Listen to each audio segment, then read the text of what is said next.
Alright, I've got a video on EpikWhale who dominated NA West in the Week 3 solo qualifiers. He absolutely popped off pretty much every single game that he made it to endgame, and I think it was CLG Sam who said this. He is without a doubt like the best mid-ground player. He knows how to go for all the picks, he knows how to do all the aggressive angles, he knows how to get double heads ahead of people. I'm just going to go through this endgame. First of all, this is just before endgame. He actually gets 2 elims back to back here. I'm just going to play it from here.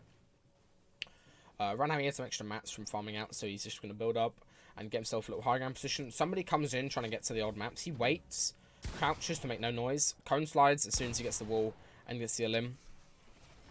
And he's able to get all the mats off this player, and now he's in a really good spot going into endgame. He's got a jump pad, a lot of shield, RPG, as well as extra mats that he can build. And he's so smart with these extra mats. I'm just going to show you in a second after he gets his next elim. Right here, he catches a player. He uses a bit more of the extra mats, actually, just first. Right here, he catches a player taking the wall. Cone slide, again, as soon as this player edits out, 200 pump in the back. This guy knows exactly. A lot of people start doing stair slides, however, cone slides are still very effective. And very useful to do at most points in the game.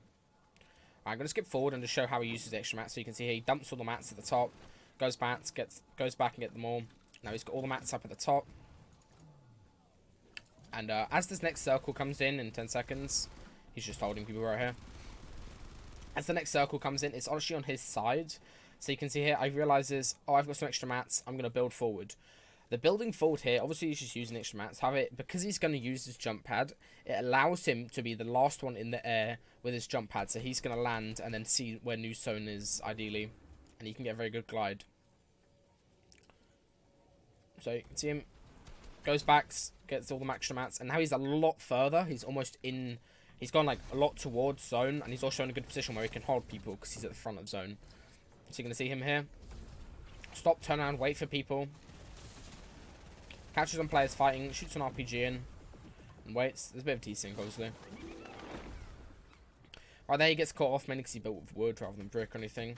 And he's just going to jump pad. The thing I was mentioning with the jump pad is he's allowed to basically, with a normal on 6 zone, if you jump pad, you're not going to be able to reach into the next zone because of how far it travels. However, if you're at the front of zone, if you build for it like he did, you can land in zone, as he does here, and get your shield off without having to move anymore. Right now, he just dumps his traps. Doesn't want poison traps because he's just got a lot of spikes. And he can go for an aggressive hold. At the front of zone again, he can turn around and hold people, catches a player in storm coming out. Big pump on them as they come forward. Right here, zone goes sort of north and back to where he was. So he builds up, gets pressured a lot, so he just stops and minis. Gets all of his shield off.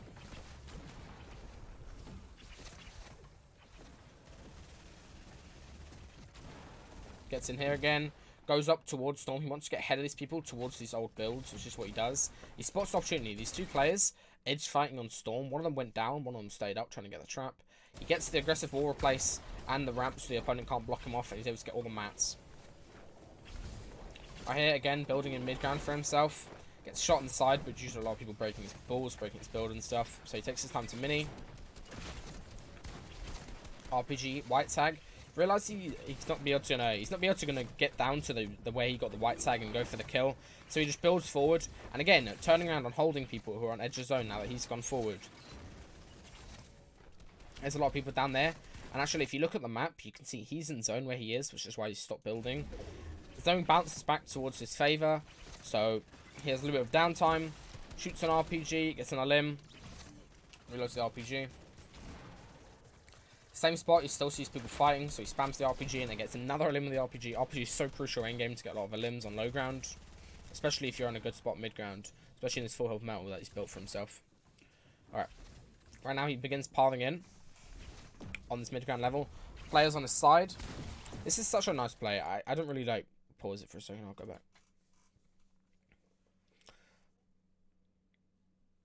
Where is it?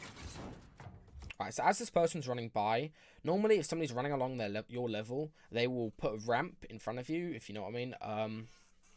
What they'll do is they'll put a ramp facing this way to block off the box. However, what EpikWhale does is he edits, cone slides, and then that prevents the other opponent from ramping off, as well as blocking their above. Gets him a lot more mats that you can use endgame. He actually goes through and like drops some stuff to get glider redeploy, which is quite crucial. Again, he's in zone. He's waiting for zone to come. He doesn't build more than he has to. So right now he's prepared to edit out in case someone goes forward. But it goes back for him, so in his favour. Goes up on a couple of levels to be like not towards the ground. And this is a really nice play. You can see this person has to come towards. He already has the floor pre-edited. Opponent's going to run across the brick cone. He edits as soon as they come in. Traps. Our opponent dodges the trap, but he goes straight for the edit and gets the limb. Again, the awareness not to get like loot hungry and goldfish the loot. He resets the stuff above him to make sure nobody can follow him in. He's blocked off completely right now. And now we can go for the edit. No, we can go for the mats and then go around the side. This is the edit here, so he goes around. Gets in a limb on these people as they get RPG'd. Able to push forward again. Gets in this sort of awkward spot where it's not his build. So you can see he does a side jump. Gets up a level. This is a super good level for him. He's like off low ground by a lot, and he's got a lot of mats going into endgame.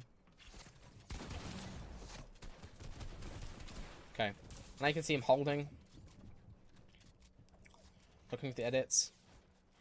Right here in a second, you can actually see he does the double edits. Gets a double edit forward. His kill gets stolen, unfortunately. And he gets a double edit here. Look, he goes for the double edit. Realizes it's not going to happen, so the person's already gone past. Goes forward cleanly here.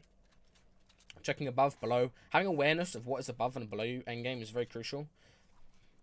The attempt at the RPG, just realizing, oh, he can't really get a good angle on it, and it's just going to force the other one to him. Goes and edit down. He knows there's a player above.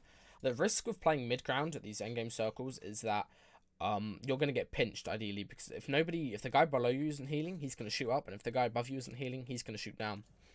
As well as people will run out of mats and just jump on you. This is a nice play as well. I didn't mention this, but as the other opponent had double edits on him, he puts a ramp above his head so they can't edit down and get a shot on him. Right here, tanking Storm to go for high ground.